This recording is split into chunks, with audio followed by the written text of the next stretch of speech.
Teach us to serve you as you deserve, to give and not count the cost, to fight and not heed the wound, to toil and not seek for rest, to labor and not seek reward. Teach us to reach out to our brothers and sisters in need. We ask your grace bestowed upon us in playing our part in making our world a beautiful place to be. We ask the blessings in your precious name. Amen. Amen.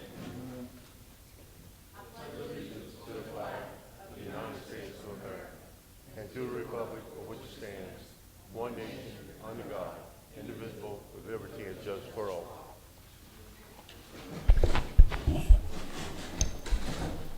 Thank you all. We'll call the meeting to order of Wednesday, July 29, 2020, 6 p.m. to order. Can I have a roll call, Ms. Mr. Darren Margot. Guidry? Here. Mr. Babin? Here. Mr. Dirk Guidry? Mr. Charles Clare? Here. Mr. Navy? Mr. Harding? Here. Mr. Michel? Here. Mr. Amity? Ms. Domingue? Mr. Chairman, you have a quorum present. Thank you, ma'am. And before we get the meeting started, I have a couple announcements to make. First thing is from Councilman Amity. I'm experiencing acute sinusitis as per health emergency guidelines. Out of an abundance of caution, I will not be attending this evening's council meeting. I have reviewed the meeting agenda and I'm working on the items, especially those that directly affect District 4. Sincerely, John Amity. And the second thing I want to do is, before we get started, I just want to acknowledge a guy from our IT department, Mr. Brian Rodriguez. Brian's been working diligently with the sound system that we set up to hold these meetings here. We kind of threw him under the rug at the very beginning because it's kind of a last-minute deal when we decided that we were going to stop renting these units and purchase them outright and do them ourselves. So within a week's notice, he had everything bought, set up, and operating. So once again, Brian, we appreciate everything you're doing. He also monitors it while we're here. So we appreciate everything you're doing. Everything's working great, and thanks a lot.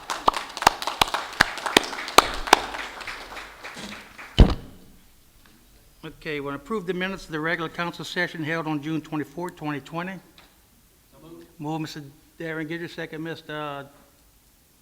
Dirk Guidry. All in favor? Aye. Any opposition? Motion carries. Distribute the minutes of the regular council session held on July 15, 2020. We've done that. Approve the accounts payable list for 7/20/2020 and 7/27/2020. Move, Mr. Danny Babin. Second, Mr. Carl Harding. All in favor? Aye. Any opposition? Show abstention, Mr. Darren Guidry. All in favor? Any opposition? Motion carries. Approve the manual checklisting for June 2020. Move, Ms. Jessica Domingue. Second, Mr. Dirk Guidry. All in favor? Aye. Any opposition? Motion carries.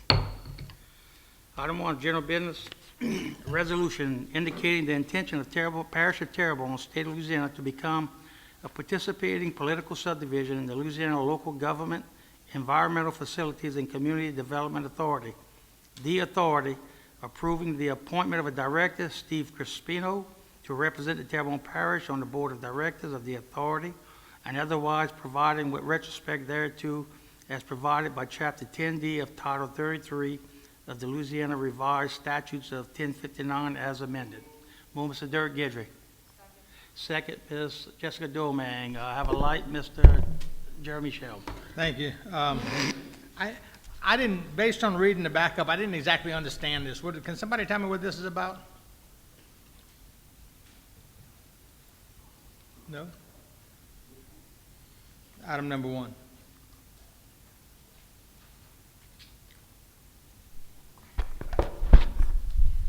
It's an agreement that we normally do annually to appoint Steve to represent the parish regarding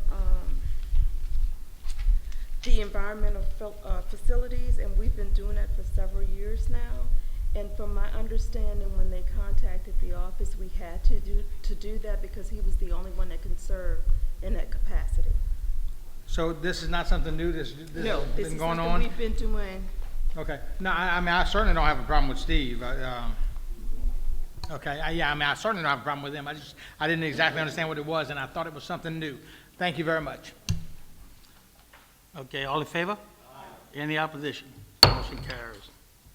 Staff reports, update on drainage pump stations, generators, and other projects. Mr. Toots.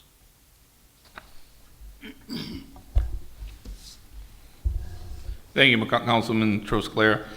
If you refer to the reports that you just received, I'd like to give you an update on the Cannabis Drive at St. Louis Canal Road pump station and the Westview Drive at St. Louis Canal Road. Both of those projects are moving forward. Energy has begun installation of the poles and the transformers at the Cannabis Drive location, and Entergy has completed the installation of the poles and the transformers at the Westview location. We received bids on the electrical panel fabrication and installation. Shockwave was the lowest responsive bidder, and they were awarded the contract. They are working on the fabrication of the control panels as we speak, and they will be installing them as soon as they are completed. On the West Side Boulevard at St. Louis Canal Road Station, we're working on obtaining the servitudes and property rights for the proposed location. We originally thought we owned the property, but come to find out we're not. In the meantime, we're working on pricing out the electrical components for that pump station. On the Plantation Gardens pump station, Associated Pump did receive the hydraulic pump that was damaged. They received it yesterday, and they are presently installing it onto the power pack. They also renewed the seals on the hydraulic motor, which is the component that turns the impeller of the pump. While we have the unit in the shop, Associated is flushing out all of the hoses and the components to make sure that there's no contamination in the lines and we damage the new components. After they do that, we will put new hydraulic oil, and the pump station should be fully operational by the end of next week, weather permitting. The next pump station is D7 Smith Ridge, that is down in Chauvin. This was done since the last meeting. There were some bearings that seized up on the pump. We pulled the pump, we replaced the cutlass bearings that goes around the impeller shaft, and the pump was reinstalled. This job is complete. On the Industrial Boulevard pump station, our contractor, Norris & Boudreaux, has completed the repairing of the bar screen. We're also working on completion of the digging of all of the ditches leading to the pump station. We received the sheet piles, and Norris & Boudreaux is moving up to install the sheet piles for the foundations for the new pump. We are going to be installing a reconditioned 42-inch diameter pump. This is a pump that we obtained at no charge to the parish, and Associated Pump is going through the pump itself and the power pack to make sure that it is fully operational. They just completed that today. They're holding it for us until we're ready for it. We also ordered a new screw gate and an automated actuator, and those should be getting to us within the next couple of weeks.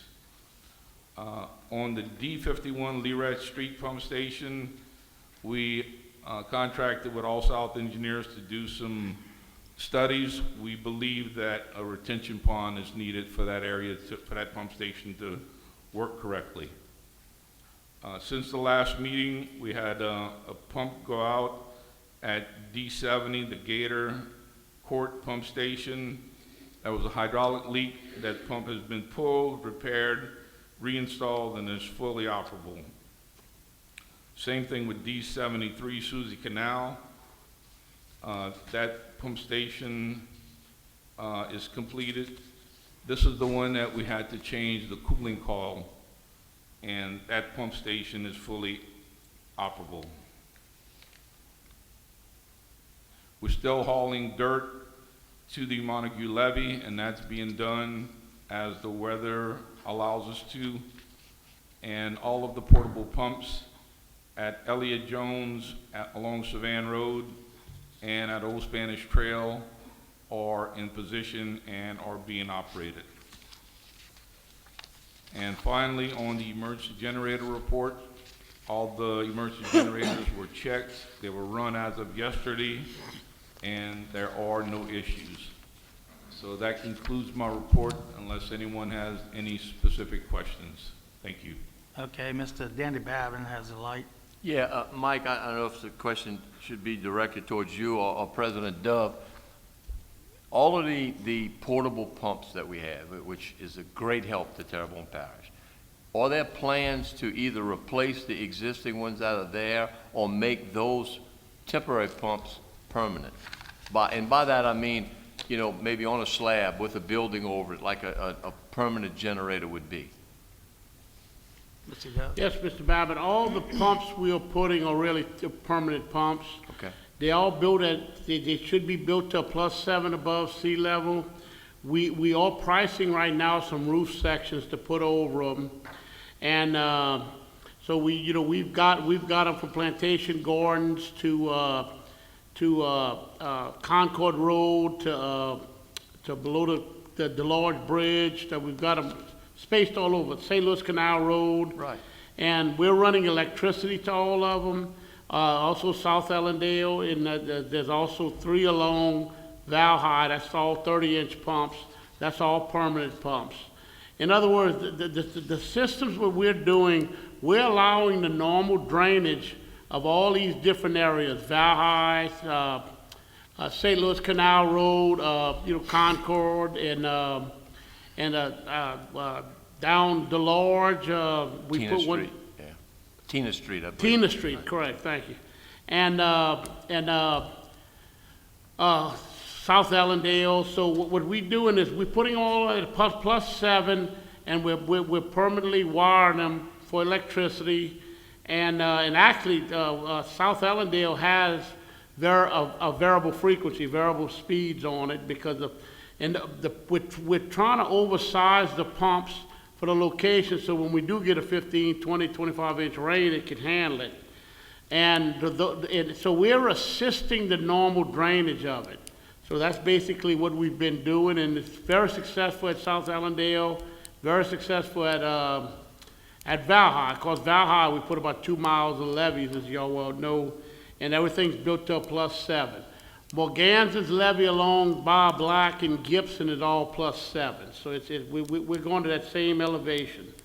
Another thing we're doing is these MWI pumps, like, we had a hydraulic pump go out on Plantation Gardens. Right. And so I've had Angela Guidry go ahead and order 2 hydraulic pumps for the 30 inches. These are the hydraulic pumps that can be driven off electric motors or diesel engines. And we got 2 for the 30-inch, 2 for the 24-inch, and 2 for the 12 inches because they took a little while to get in. So we did duplicate that. And but to answer to your question, yeah, this is all permanent pumps. And the ones on like St. Louis Canal Road, everything will have a fence around it. And we'll have our sign on there to call in case of an emergency. That we've already done a lot of them. We haven't got them all done yet with fences, but we're trying to get them operational first, and then we're going to come back and add the fences and the roofs. Those are external units, as you know, but the sunlight and the rain will beat them up. So it's a good point.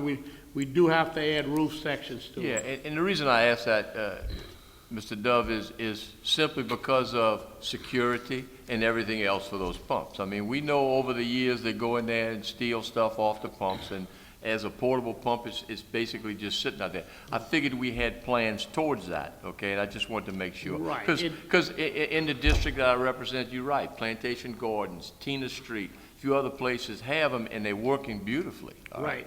And like you see on Plantation Gardens, they do have a fence around it. Right. We don't have the cover on it yet, but like on St. Louis Canal Road, Jessica in John Amadee's area, we hurry up and we put them, we drop the sump in there, and we all coming back with a fence. And as Mike said earlier, they're all running electrical to them as we speak. Good, thank you very much. Okay, thank you, Mr. Donovan. Okay, you finished? Yeah. Okay. Okay, and also, I'd like to add to that, right now, we're actually getting prices, we have a structural engineer on industrial, at the industrial pump station, because that is a concrete slab, but it has wooden piles on it, so we're pricing, encapsulating the pilings, and we have a structural engineer checking it right now to make sure that we're gonna go ahead and this cement epoxy that we put around these pilings and see if we can't get a few years out, but we do have that slated for replacement. That is on our list now to replace, and but the time being, we're gonna encapsulate the pilings on it, which is Dirk Guidry's, and me and Dirk's talked about that, and we're gonna, along with, like Mike said, at industrial, they're gonna drive sheet pilings. They're 50-foot sheet pilings we're putting down. We're gonna do a 15 by 20-foot sump.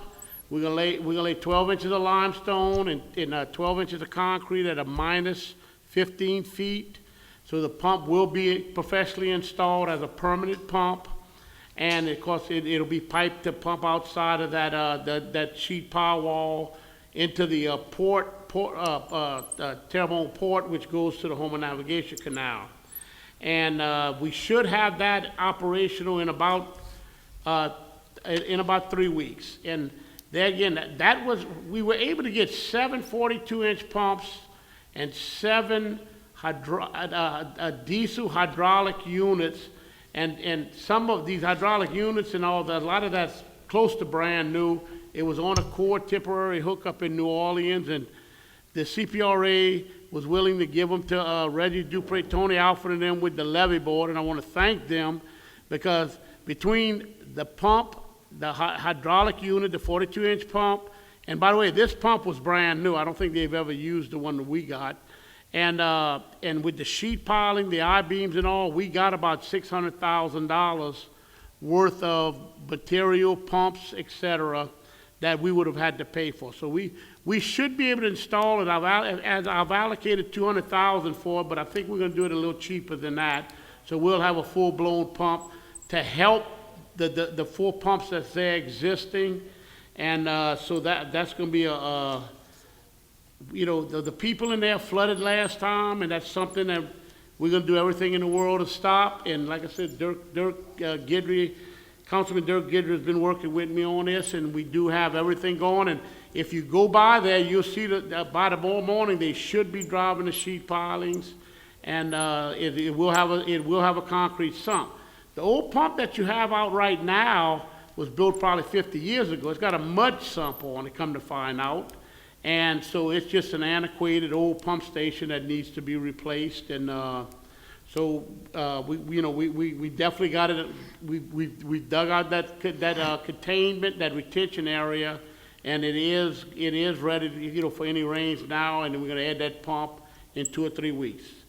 Thank you, Mr. Chairman. Thank you, Mr. Dove. Danny? I wanted to compliment you all on that one. It drains Dirk's district. It happens to be sitting in District 7, but it drains a great majority of Dirk's district within the city limits. So it's a very needed pump that needed upgraded on that pump. So I'm glad to see that you're doing that with the sheet pile and adding that other pump to it. And I rode with Reggie last Friday, and we talked about those pumps, and I know you had thanked him many times, but I thanked him as well. That's for us to be able to get something for nothing is great. Right. It's so important that, we're adding a pump there. Like I said, Dirk's been promoted to do that for a couple of years now. And of course, like everything else, you get a heavy rain. The sump's not as clean as it should be. And the people had problems. They flooded, but hopefully that won't happen again. Right. Thank you, sir. Seeing no further lights, we're gonna move on. Item 3 is public wishing to address the council. I have 3 speaker cards, but all 3 speakers wish to speak under item 8A, so we're gonna move on. Mr. Chairman, I'd like to make a motion to 621 that we deviate and take up item number 4. Motion to deviate, take up item number 4 by Mr. Darren Guidry. Can I get a second, Mr. Danny Babbitt, all in favor? Any opposition? Motion carries. Item 4, committee reports, Public and Service Committee, Mr. Carl Harding.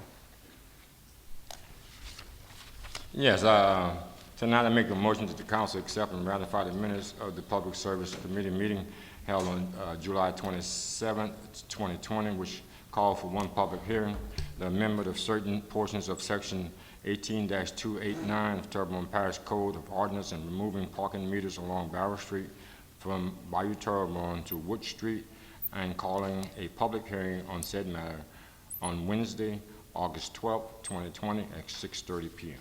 A motion by Mr. Harding, second, Mr. Danny Babbitt, all in favor? Aye. Any opposition? Motion carries. Budget Finance Committee, Mr. Darren Gidry. Mr. Chairman, I'd like to make a motion that the council accept and ratify the minutes of the Budget and Finance Committee meeting held on July 27th, 2020, which calls for public hearings to adopt the adjusted millage rates for tax year 2020 for the parish property taxes subject to roll forward provisions and calling a public hearing on said matter on Wednesday, August 12th, 2020 at 6 p.m. The City ad valorem adjusted millage, City of Houma fire adjusted millage, City of Houma police adjusted millage, City ad valorem adjusted and roll forward, City of Houma fire adjusted and roll forward, City of Houma police adjusted and roll forward, drainage adjusted millage, drainage adjusted and roll forward, waste collection and disposal adjusted millage, waste collection and disposal and roll forward, Terrebonne Arc adjusted millage, Terrebonne Arc adjusted and roll forward, to adopt the millage rates for the tax year 2020 with no roll forwards and call a public hearing on said matter on Wednesday, August 12th, 2020 at 6 p.m.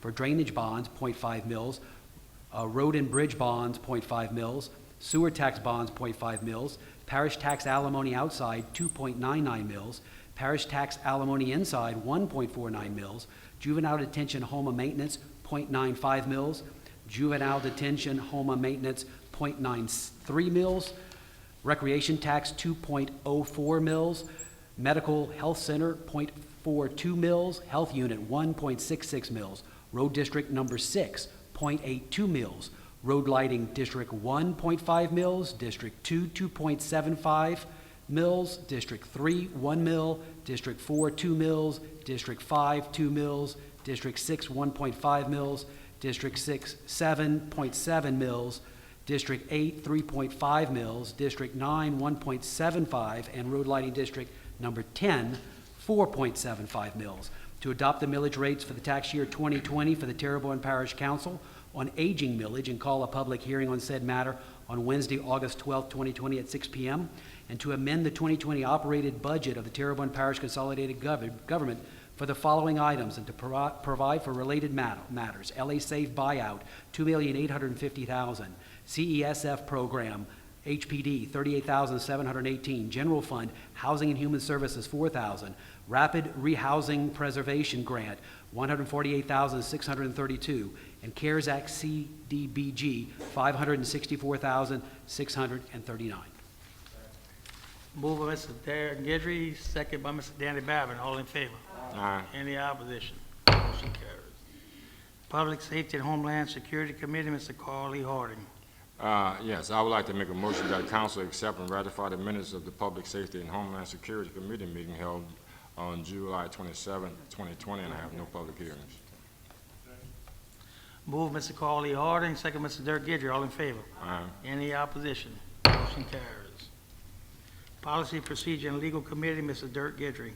I make a motion the council accept and ratify the minutes of the Policy, Procedure, and Legal Committee meeting held on July 27, 2020, and I have no public hearings.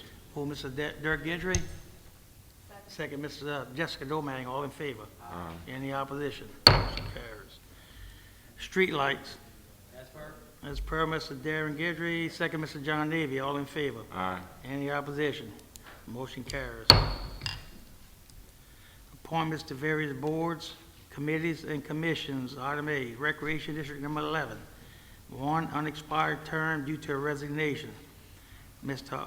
Emma Smoley, Mr. Percy Gabriel Jr., and Mr. Dontrell Harris submit the application for consideration.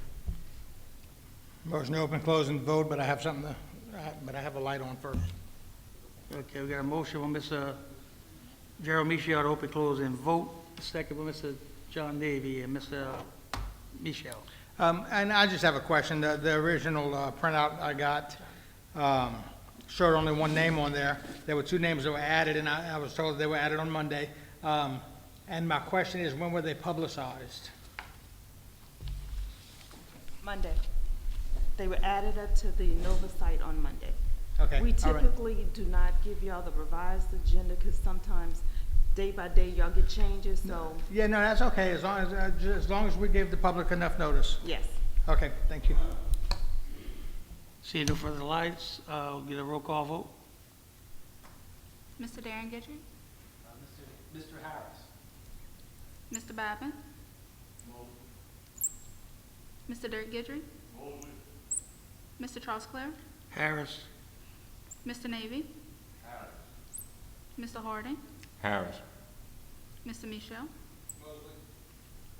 Mr. Amity? Ms. Domain? Harris.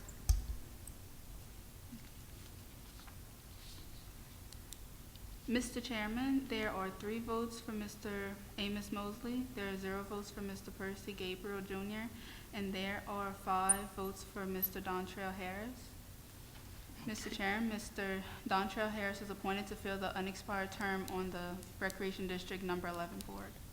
Thank you. Is Mr. Harris in the audience? No, yes. Okay, moving on.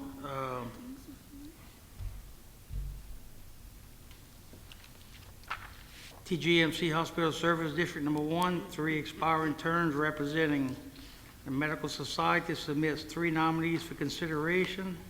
Select 1 appointee from the following individual: Dr. Peter Fail, Dr. Ben Adams, and Dr. John Steigner. Open, close the vote. Mr. Michelle. Second, Mr. Darren Gidry. All in favor? Any opposition? Roll call, please. Mr. Darren Gidry? Number 1. Mr. Ben Adams, or Dr. Ben Adams, sorry about that. Mr. Babin? Mr. Dirk Gidry? Mr. Charles Clare? Dr. Adams. Mr. Navy? Mr. Harding? Adams. Mr. Michelle? Mr. Amity? Ms. Domain? Adams.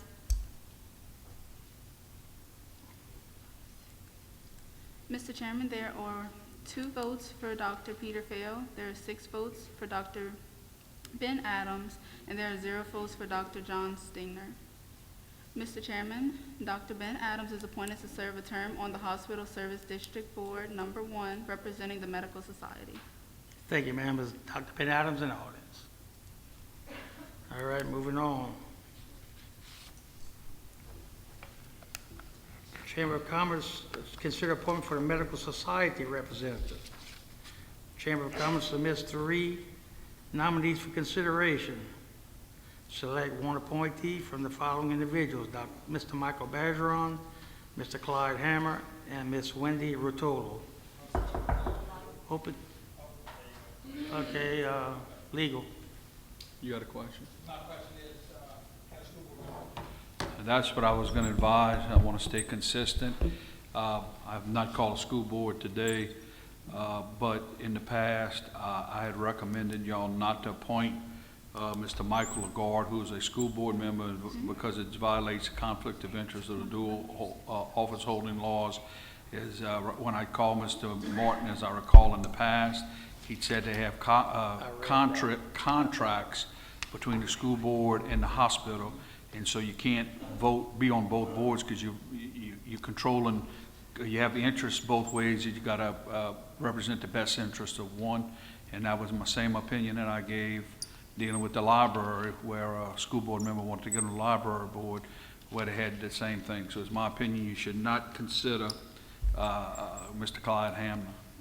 Thank you. Okay. All right. So do we pull him or we just? No, I think what y'all did last time is you just left him on there and y'all took the vote. And Okay. and it was, but I would not, I'm just telling you my opinion, and on it. Okay, thank And I you. want to stay consistent. And I want to clarify something. I read on my notes here, the consider appointment of medical society representative, that was from the previous vote. They have it at the bottom of it, so I read it inadvertently, but this is a Chamber of Commerce nominee. So we... Okay, you don't need a light? No. Okay, roll call, please. Mr. Dirk Gidry?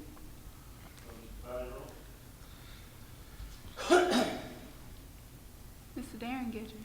Mr. Michael Badgerow. Mr. Vivin? Mr. Charles Clare? Bergeron? Mr. Navy? Badron. Mr. Harding? Badron. Mr. Michelle? Mr. Amity? Ms. Domingue? Bergeron. Mr. Chairman, there are 8 votes for Mr. Michael Bergeron, there are 0 votes for Mr. Claude Hamner, and there are 0 votes for Ms. Wendy Rotolo. Thank Mr. you, Chairman, Mr. Michael Bergeron is to serve a term on the Hospital Service District Board Number 1, represent the Chamber of Commerce. Thank you, ma'am. Mr. Bergeron, order. Thank you. Item 3, general public, select one appointee from the following individuals: Mr. Kerry Chauvin, Dr. Patrick Walker, Ms. Sonia Lewis, MSW. Mr. Need, anybody move? Move, open, close, and vote. Mr. Danny Babin, second, Mr. Jeremy Michelle. All in favor? Any opposition?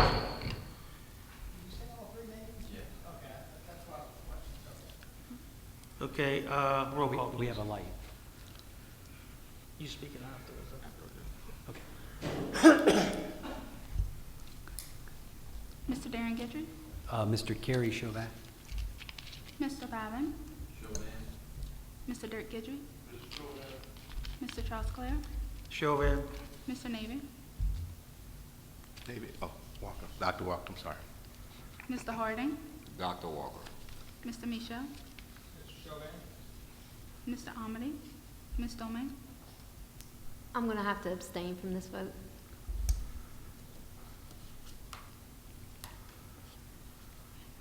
Mr. Chairman, there are 5 votes for Mr. Kerry Chauvin, there are 2 votes for Dr. Patrick Walker, and there are 0 votes for Ms. Sonia Lewis. Mr. Chairman, Mr. Kerry Chauvin is appointed to serve on the Hospital District Board Number 1, representing the general public. thank you, ma'am. Mr. Chauvin, would you like to speak?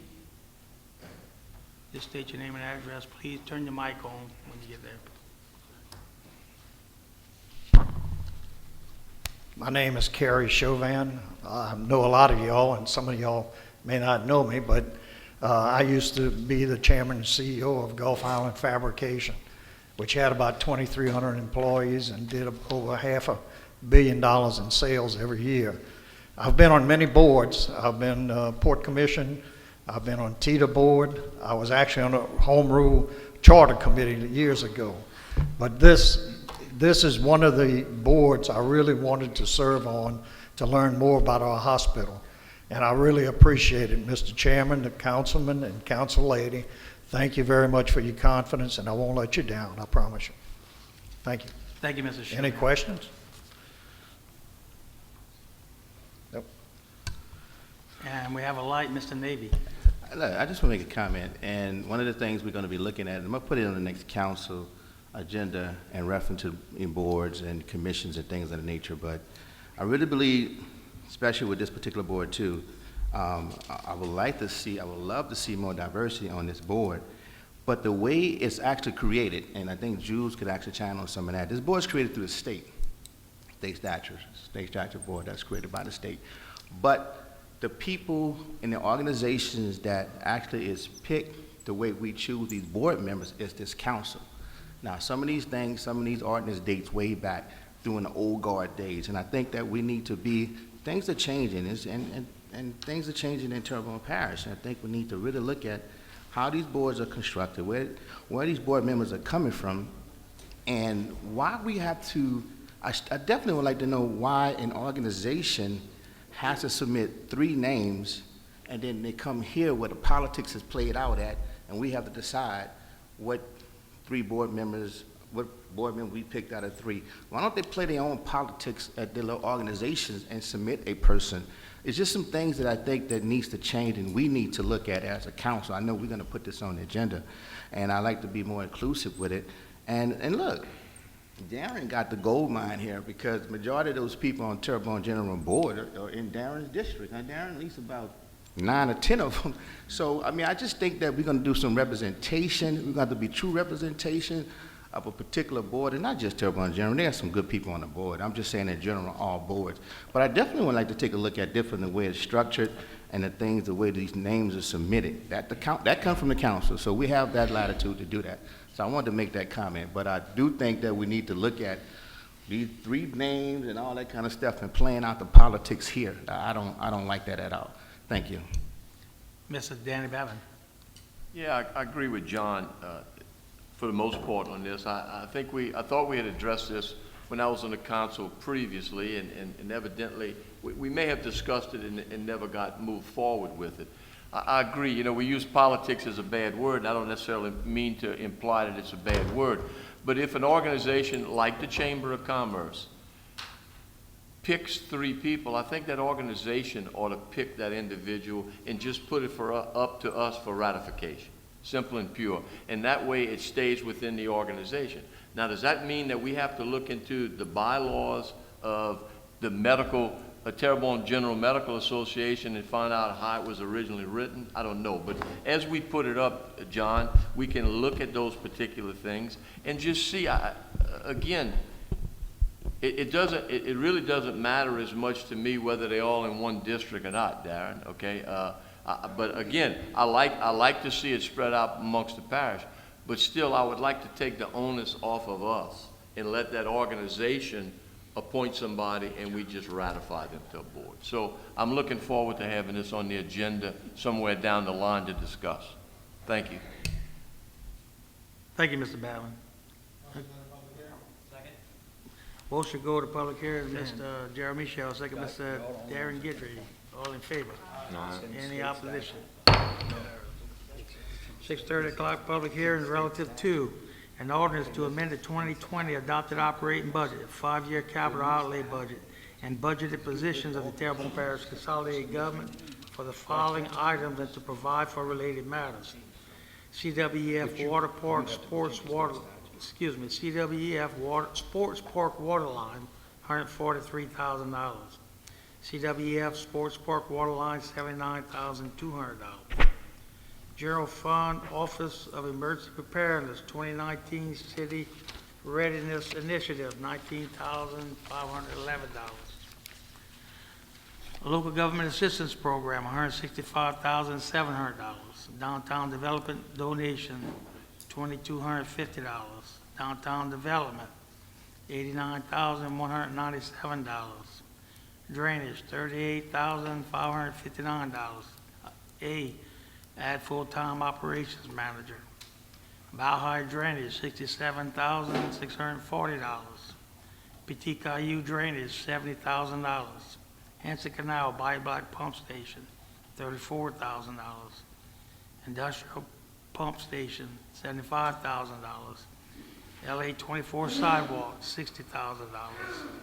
Civic Center Sidewalk, $70,000. Savannah Road Containment Project, $66,000. Bayou Terrebonne Cleanup, $160,000. Road Lighting District Number 2, Sports Park Lighting, $20,761. Homer Police Department LCLE Grant, $21,333. Public once, public twice, public 3 times. Motion closed, Mr. Dirk Gidry. Second, Mr. Darren Gidry. All in favor? Any opposition? Motion to adopt, Mr. Danny Babin. Second. Second, Mr. Carl Lee Harding. All in favor? Any opposition? Motion carries.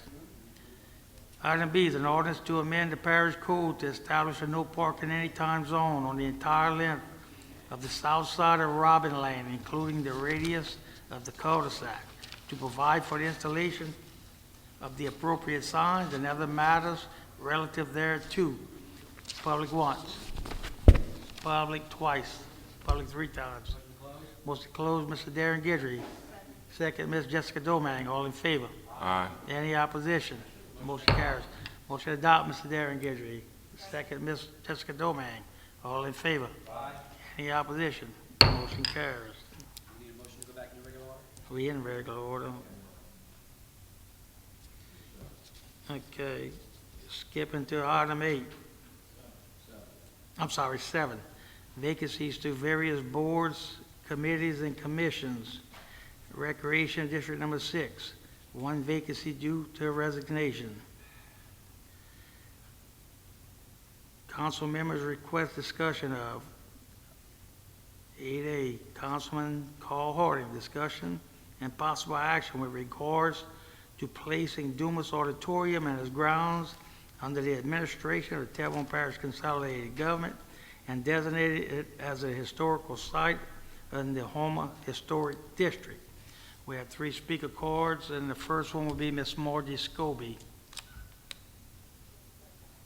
Would you step up to the mic and...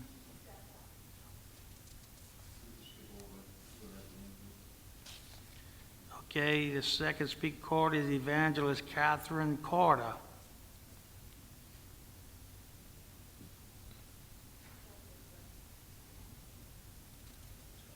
Mr. James. The third one is Pastor Troy James. You just state your name and address. Make sure you put the mic on if it's not on.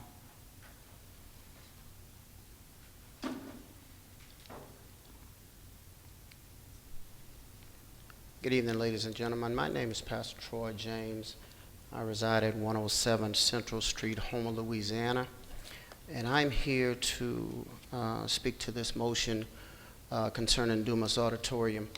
Dumas Auditorium is just, to us, not an auditorium, but an institution.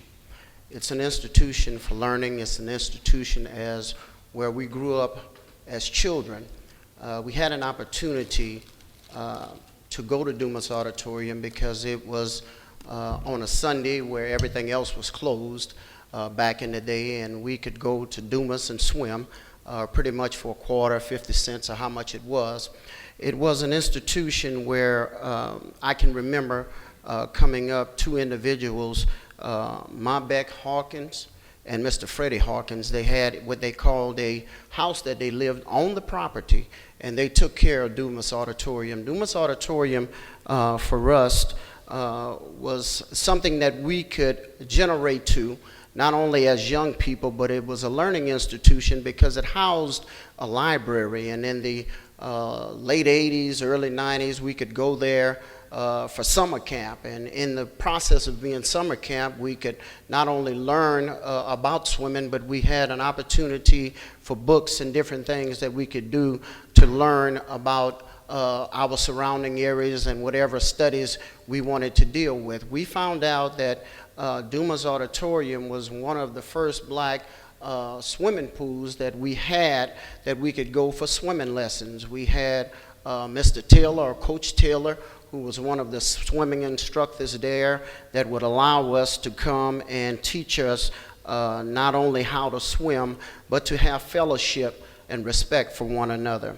We also realized that Dumas Auditorium was the first meeting held for the NAACP banquets back in the day before they moved it here to the Civic Center. It was a formal deal back there, a cotillion, where the young ladies, when they would reach a certain age, would be able to come out and they would have their meetings at Dumas Auditorium. My father, who lived to be 100 years old, I can remember him and getting with Mr. James Charles and also Mr. James Akins. Back in the day, they had what they call a quartet, a barber quartet, and they would allow themselves institutions or different organizations to come at Dumas Auditorium and participate. One particularly, the Dixie Hummingbirds. I can remember back in the day, these gentlemen made a serious impact on our lives because Mr. Akins back in that time, who was known as Santa Claus, was the giveaway. He would have not only at Dumas Auditorium, but he would have, once we would come and give out gifts, those that would participate and their families were asked to come to Dumas Auditorium for a banquet that he would throw in appreciation for those, black, white, didn't make a difference, for those that would help. So when we look at Dumas Auditorium, we have a lot of firsts. It was back in the day where you had the first black Mardi Gras. The balls was held at Dumas Auditorium. And we find out that wedding receptions, my in-laws had their 40-year reception at Dumas Auditorium. So as I would say, when you look at church musicals and the impact, amen, that the Dumas Auditorium has made on our lives, it gave us a safe haven. It gave us a place not only to go and to fellowship, but it gave us a place to learn. The camaraderie that we had from those that were around the parish was at Dumas Auditorium. I can remember Mr. Charles coaching us as a coach for softball. We would practice at Dumas Auditorium. We can remember years ago when I was coming up, a student at Homer Junior High or Terrebonne High, working at a restaurant called La Bonne Terre out there on Tunnel Boulevard. After working, I can remember as a young boy, 1, 2 o'clock in the morning, playing basketball at Dumas Auditorium. It gave us an outlet. It gave us the time that we needed to fellowship with one another. I grew up back in a place called Deweyville, which was the Ponderosa, and back in those times, they had fast pitch softball.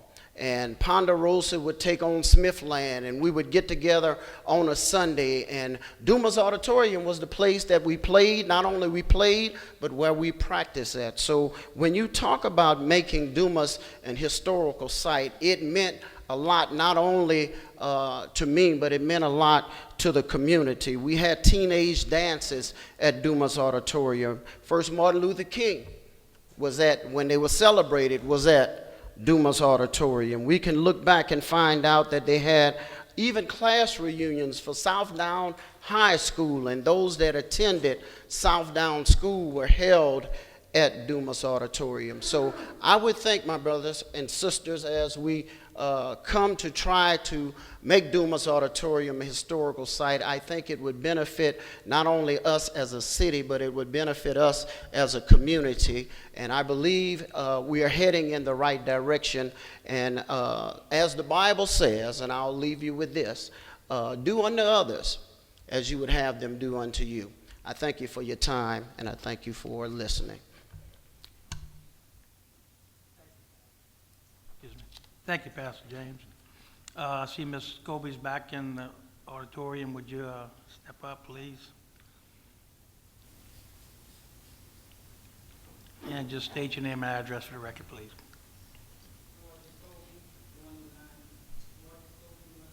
I think you just turned it off. Can you hear me now? Great. Margie Scobie, 109 Bisland.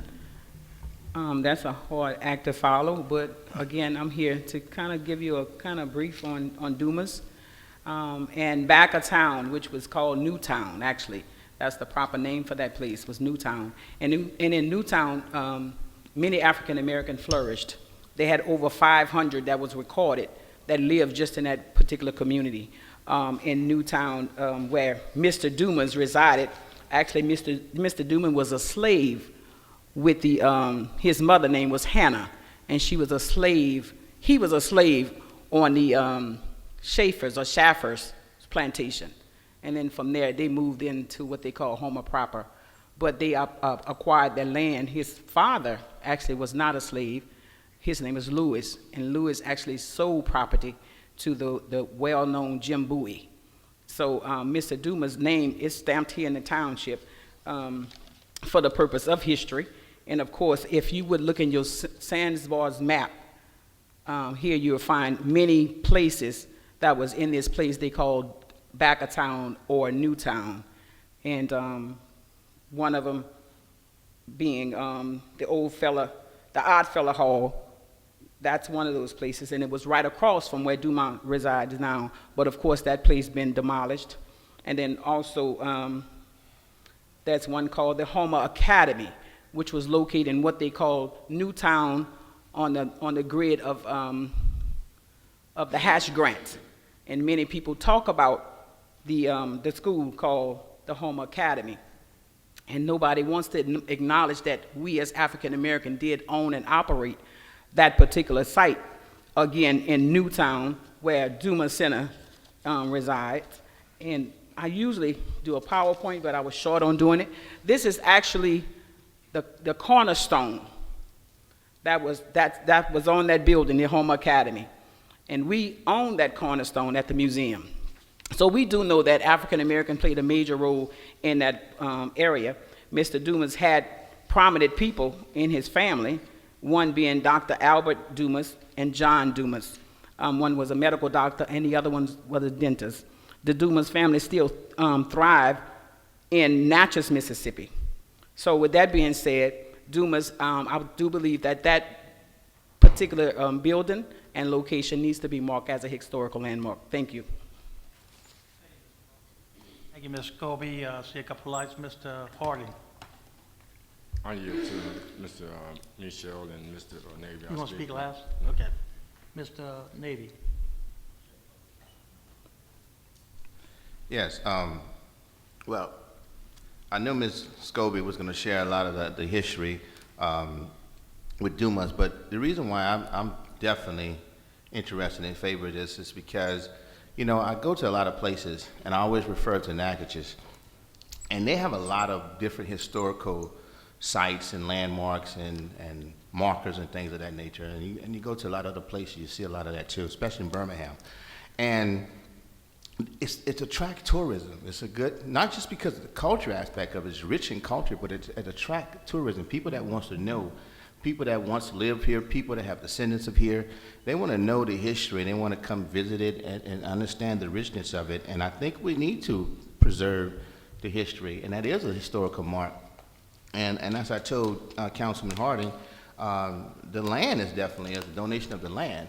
I understand the building, you have to be 100 years or whatever, but the land is definitely, and I think we need to continue to preserve a lot of places in Terrebonne Parish. And I was talking to, I know it's a little sidebar, but I was talking to Councilman Harding, and we was also talking about even a lot of the African American churches that's maybe 100 years and older.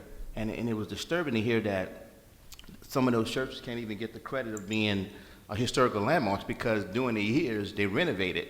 And some of the original structure may not be there, so you can't put a marker. And that's sad because, you know, I'm pretty sure if you understand, if 100 years ago, if you give it to an African-American church, I'm pretty sure it wasn't the top of lumber that they was getting in the first place. So they needed to renovate throughout the years or it's going to crumble anyway.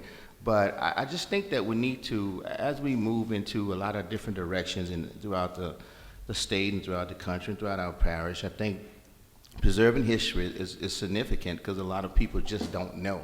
And I can tell you, I was not, had the privilege and embraced about a lot of stuff coming from being a slave descendant myself and knowing that a lot of the history that Ms. Margaret presented to me, even knowing that people that have come in front of us, people who have criticized me and stuff were actually people that own my family, and that's interesting.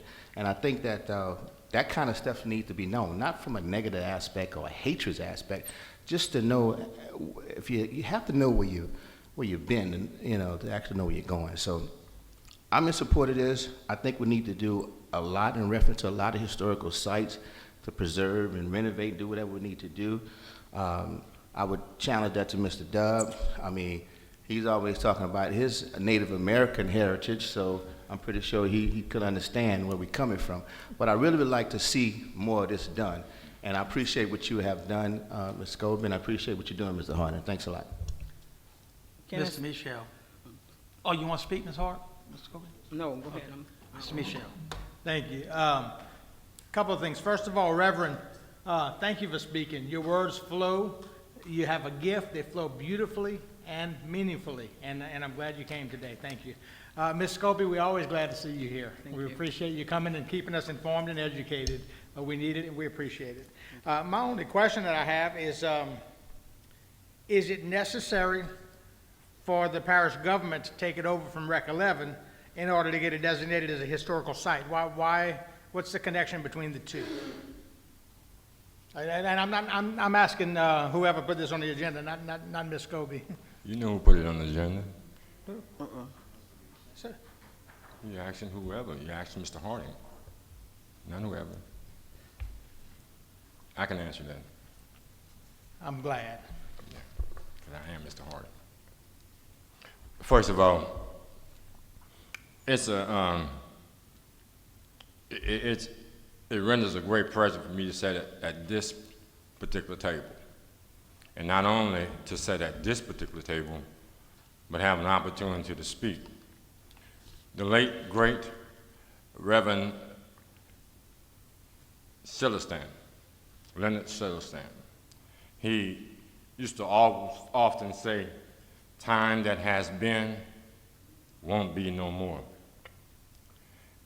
In the 70s, Steve Miller Band sang a song, Fly Like an Eagle. And I was captured by two of the verses in there.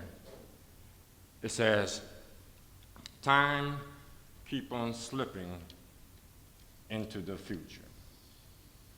The other verse says that feed the babies. Feed the babies. Shoe the children that don't have no shoes on their feet. It said, house the people that's living in the street. Oh, there's a solution. In 1956, there was an article published in the Terrebonne Press. And it was again called in attention by Mr. Elzey, May 6, 2011, and Homo Today.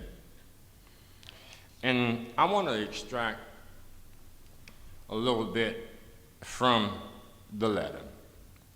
And that letter details then the mayor, Leon Gary.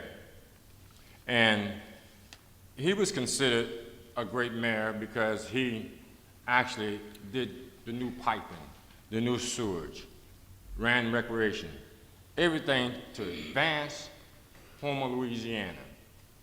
And Lafayette Street used to be the end of the city limits. And the bottom portion of part of the letter in reference, as I read, in a portion of it, there was a sentence that one of his greatest accomplishments that he had contributed to Houma was Dumas Auditorium, along with the Municipal Auditorium. Therefore,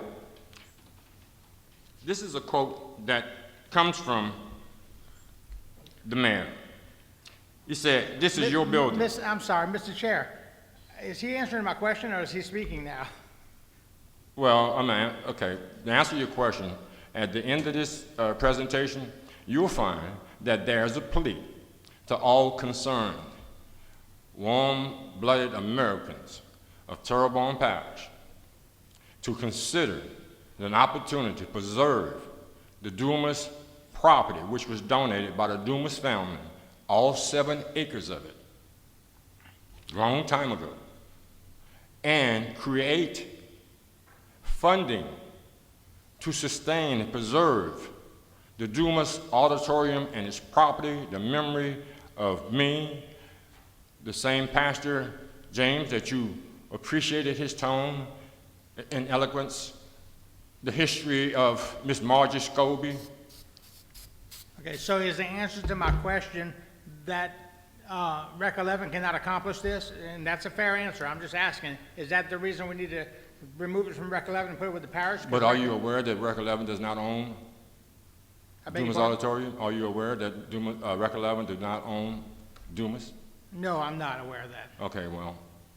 Are they not under? Is Dumas not under Rec 11? You've just been informed it's not. Well, who's operating Dumas right now? It is the parish. Okay, so then why do we have to turn it over to the parish if the parish is already running it? I'm so confused about this. Well, Mr. Michel, with all due respect, sir, if you let me make the presentation, put your light on after the presentation. Thank you.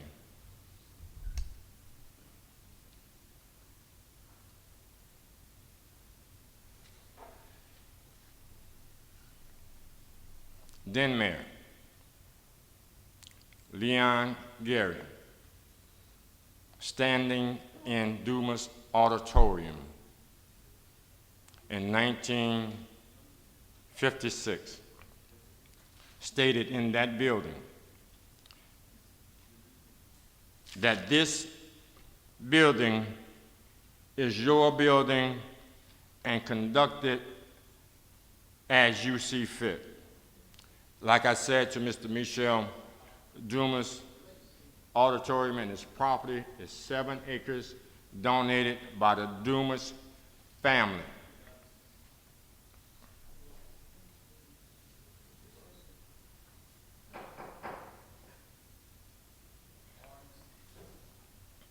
And in that article, we will find that it started off with a statement by President Ralph Waldo Emerson Jones, the president of Grambling College at the time. And he stated, saying, pull together and use this building for teaching manners and morals and Christians' understanding and how to get along. The article closes with a quote by Jones saying that, take advantage of this building and try to follow a good system of values.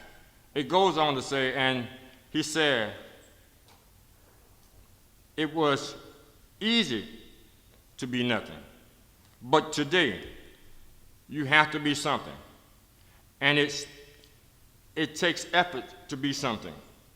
Tonight, as I said previously, I'm asking my colleagues, the citizens in Terrebonne Parish, and the present administration to work with me towards having a diligent effort to preserve the historical, generous gift of the Dumas family, and to put forward better efforts of making it, at the right time, a historical landmark in a historical district. I feel the time that has been well spent. I figured and I understand that time has ticked. In some instances, I would think that either systematically, politically, or morally, Dumas has been smothered in one way and blinded and overlooked in another.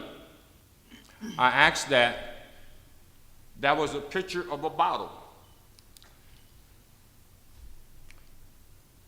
Ralph Waldo Emerson Jones, this picture in the bottle, my imagination goes back then. That Reverend Leon Gary spoke some powerful words. I read some information about him in the 16 years that he served as mayor of Homer, Louisiana. Wonderful things were said about him. Ralph Waldo Emerson Jones, 17 years later, was the president when I attended Grambling College. Two men, one I knew, one I did not know. Both had a history and the mindset to come together to move forward. I think as we are set here and time has went forward, we need to open up the message that was in that bottle in 1956 and find out where we are today. The funding in Rec 11, the turmoil with recreation that they have in Terrebonne Parish, one of these reasons why we have some of the dilemma that we have is what I said previously. Either politically, morally, or systematically, Dumas has been overlooked. And I'm calling on all the citizens, to take advantage of the history of not just Dumas, the history of Terrebonne Parish, the history of the city of Houma. Therefore, we must open up that bottle and see what's written in the note. Thank you very much. Thank you. Ms. Domingue? Yes, thank you, Mr. Hardin, for bringing this to our attention. And I can tell that this is something that's near and dear to your heart, and you feel very, very passionately about it. I do have some questions because, like Mr. Michel, I have some clarity. And Mr. Pulaski, first of all, would this location actually qualify to be a historic site? Well, given the rich history of the site, I mean, we could make applications to different designations. I mean, you have things like the National Register of Historic Places, you have historic sites. So there's different designations that we could apply for that location, both for the structure itself, the auditorium itself, or for the grounds, for what's happened over history on that location. But each of them carry with it, certainly they have different eligibility requirements, but then they also carry with it different levels of control and regulations. So you got to be careful what you ask for, because you could unknowingly saddle yourself with some requirements that you may not be able to live up to. But certainly, whether it's the rec district or the parish, I don't think that would really matter to these applications. I think the point is how can we identify and educate the public, especially the young public, on what's happened at this site. And that's where I think most of the grant money is centered on when you have these types of designations. There's lots of money out there for public awareness and education. The hard money is brick and mortar. And just to clarify a few things, I mean, that property, the parish owns it all. Like the parish owns lots of park properties. But parish administration, chiefly through the building facilities, David Drury, they manage, maintain, and take care of the auditorium building and the associated parking lot around it. And PICU, through the Main Street program, they take the reservations for events that occur in the Dumas Auditorium. But outside of that auditorium and the parking lot, the rest is operated and maintained by the Rec District, Rec 11. And that was my second question, is where do all those pieces fall? Because whenever you search Dumas, it shows it's under the Main Street manager, Miss Ann Piku. And I was just curious if she was brought in on these conversations as well to move this forward.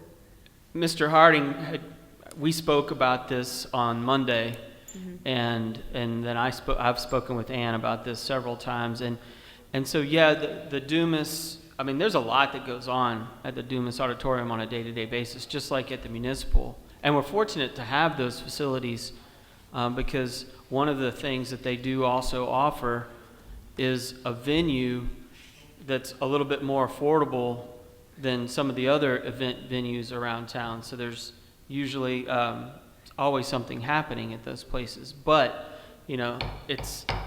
Excuse me. Okay, go ahead. It's sad to see too that, you know, there's all that happening and all those people that filter in and out of that building that may not be aware of the rich history that it has. So I'm all for finding ways that we can, you know, highlight that. And so, Mr. Harding, is it that we want it to be a historical site, or that it's not properly being maintained? And that's... No, because of the situation, and I realize the situation in funding, and then the opportunity presents itself we discussed, to help preserve the great history of Dumas, not the Dumas Auditorium, because people have the imagination of Dumas Auditorium, and you have to really realize that a long time ago, before Dumas, tunnel extension runs through Dumas. A portion of Dumas had to be moved forward closer to the pool where the backstop is for baseball, so progress could be made. And then in that progress that was made, some portion and the ability for young kids to have access to this particular playground. A lot of people that pass by Dumas right now don't really know there's almost $5,000 worth of playground equipment back by the water tower because they can't see it. So that's available, but it's not available. So, you know what I mean, if you want to make something attractive enough and people go back to their roots and they have a feeling of joy and happiness to attend something, then there's value for it. But one man's garbage is another man's treasure. So if some people don't feel as if that they have the same passion as I do, then I feel sorry because I really feel very, very passionate about Dumas. And I'm going to take it to my grave with me. Ms. Domingue, you finished? No. Okay, Mr. Darren Guidry. Yeah, and just a little bit of research that I did, and Councilman Harding, please correct me if I'm incorrect, but you know, there were two auditoriums built in Houma, the Municipal Auditorium and what is the Dumas Auditorium. It was built in the days of segregation. We, as a parish, operate both. Up until about 8 or 10 years ago, I think about eight years ago, we actually had all the grounds at Dumas, and it was turned over to Rec 11 at one time. When that happens, of course, then the parish really only maintained the building and a parking lot that really isn't even enough for the building. So, yeah, the building is a parish-wide building used by everybody, no matter what their age, sex, religion, race, whatever, can use Dumas. They contact Miss Ann Piku. But if you use Dumas, I attended a Board of Adjustments meeting over there. You'll see there's not enough parking there. You know, there's issues that, like parking that have to be worked out. There are some recreational elements, and perhaps the smarter thing to have done, I think, would have been to work Rec 11 to help out with the recreation elements, but yet it be a parish facility to where, you know, if there's a playground, Rec 11 can put the playground in. But the building and the grounds is just like the Houma Auditorium and grounds, and there's a lot of grounds with the auditorium. I don't know how many acres, but there's a bunch of green space out there as well. But I see where you're coming from. I learned, I guess about 3 years ago, that the parish maintained Dumas. I didn't know it back then. And it was really when I started working with Rec 2-3, which Rec 2-3 has the park, Roseanne's Park, which is almost a block away. And so that's how I first discovered it. But maybe that can explain to anybody watching, you know, the fact that these are two different auditoriums. We run the auditorium. We ran the grounds of both facilities. But about 8 years ago, the grounds on Dumas were given to Rec 11. And I think what Councilman Harding is saying is the parish, he feels the parish should have the oversight of the grounds on Dumas and, you know, it perhaps work together with Rec 2-3 or so. But that way, we'd have much greater opportunities to preserve the heritage on it rather than thinking just in a recreation idea. But is that pretty much... Yes, but the point is, at the end of the presentation, it was a call to my colleagues. It's a call to the citizens of Terrebonne Parish and the administration. And in whatever way is feasible, I spoke with Chris. And Chris, we were finding funding. And you have to understand, yes, Dumas and the Municipal Auditorium was scheduled in 1956 to be built. And then it was separate but equal. And we're not in a situation of separate but equal or unequal.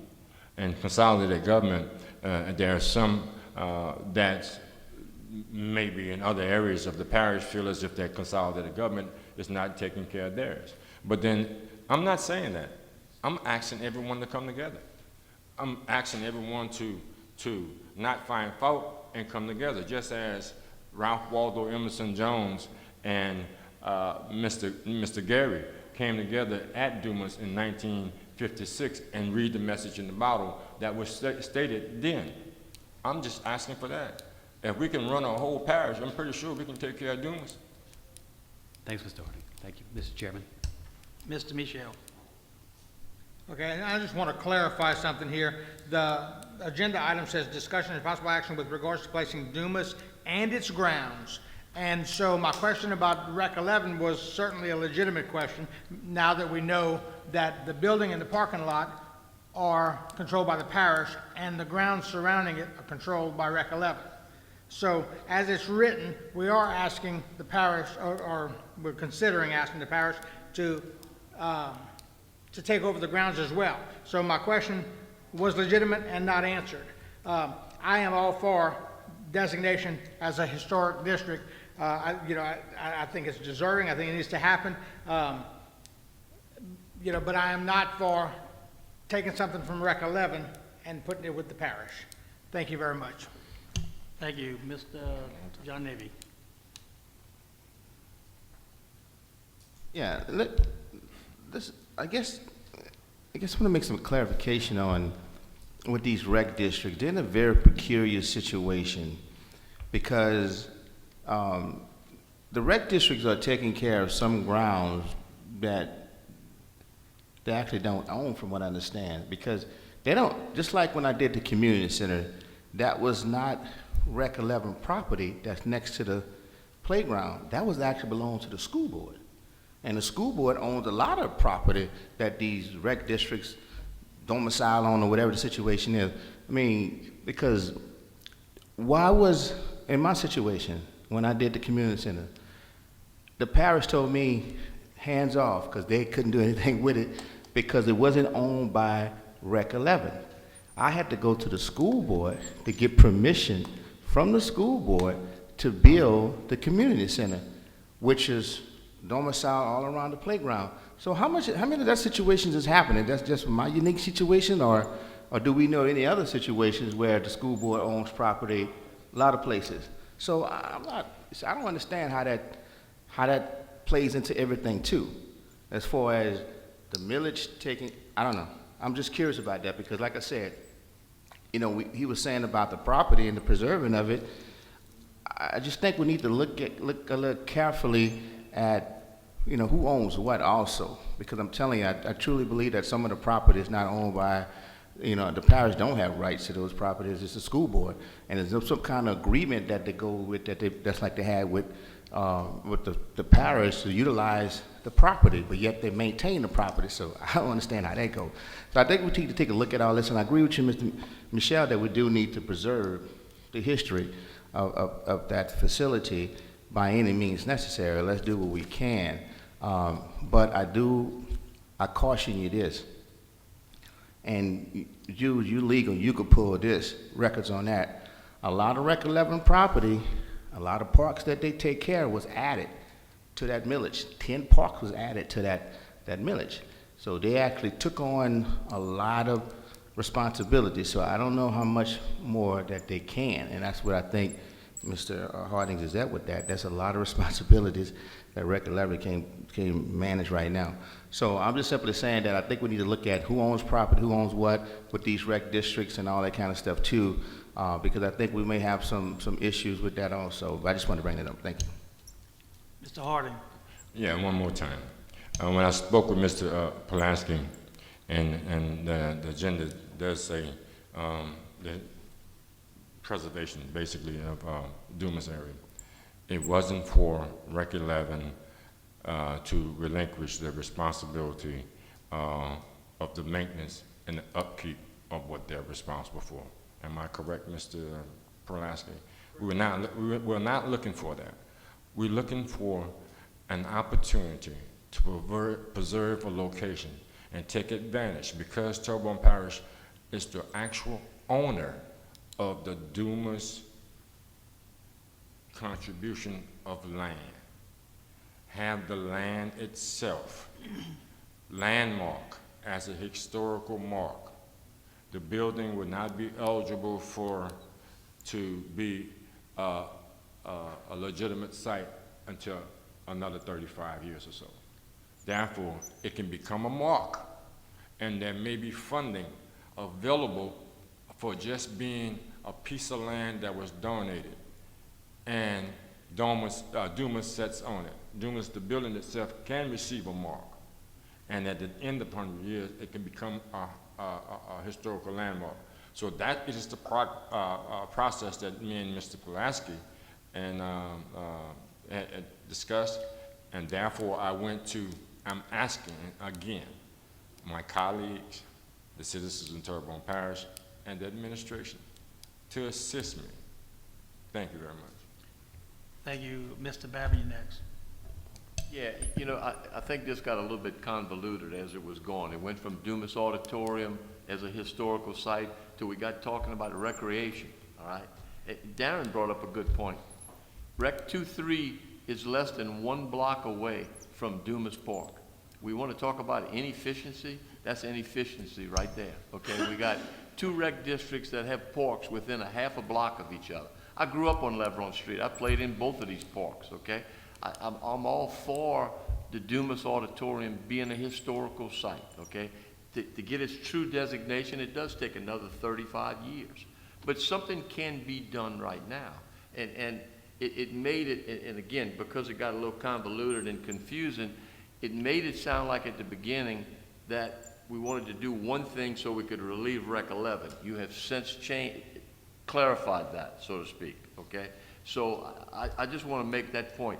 This is about a facility and a historical designation, not moving something away from Rec 11 to have this done, all right? Granted, Rec 11 has taken on a lot of things, and that's part of the problem with Rec 11. And we as a council need to somehow or other solve that. A lot of properties in this parish are owned by the school board. Mulberry Park, that's run by Rec 9, is owned by the Catholic Church in this diocese. So there's a lot of things like that. We just need to get all of the I's dotted and the T's crossed when we're working on something as important as a historical designation, is all I'm saying. But for some reason, it kind of got confusing because we looked at 2 different things, and they really are 2 separate and apart things. They're not really together. So just wanted to get my 2 cents in. Thank you. Thank you. Mr. Dirk Gidry. First of all, I'd like to thank you, Carly, for bringing up, you know, stuff that I didn't even know, you know. Thank you for the history of Terrebonne Parish. The only question I have is for Mr. Pulaski. Mr. Pulaski, if this would be considered a historical site, can you do renovations on this property or that building? I don't know the answer to that. That's what I was getting at earlier when I said you have to be careful about what you ask for. I mean, the National Register of Historic Places, I mean, we're talking National Park Service. Right, that's what I was getting at, you know what I mean? Sometime you might ask for something, and I think it should be a historical landmark, you know what I mean, site? Right. But I just don't know if they would stop. Well, and what I think we'll initially be searching for is what level of historical registration would provide us the opportunities to go after money to put, say, monuments and plaques and kiosks and do like some education about what was out there.